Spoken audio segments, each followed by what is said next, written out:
તમને આ જોતા તો એક સામાન્ય પીવીસીનો ટુકડો અથવા તો પીવીસીનો પાઇપ લાગતો હશે, પણ નહીં મિત્રો, આ થોડું અલગ છે. આ અમે એક દિવસ બેઠા હતા એટલે જસ્ટ અમને વિચાર આવ્યો કે આપણે ડોગ્સ માટે કે બિલાડી માટે શું કરી શકીએ. સો અમે એક વસ્તુ બનાવી છે કે જેનાથી આમાં ડોગ્સ અને બિલાડીઓનું ખાવાનું પડ્યું રહે છે.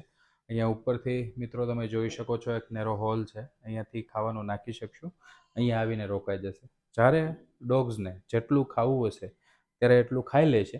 આ ખાસ આ વસ્તુ અમે સ્ટ્રીટ ડોગ માટે બનાવી છે. ઘણી વખત આપણે જોતા હોય કે કૂતરાઓ ખાવા માટે ભટકતા હોય છે, તો આજે એમની વેદનાને ધ્યાનમાં રાખીને આ એક નવી વસ્તુ બનાવી છે.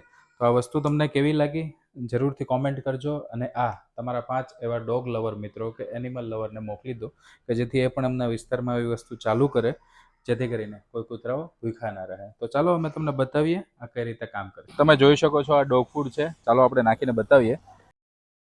તમે જોઈ શકો છો મિત્રો, નીચે ફૂડ આવી રહ્યું છે.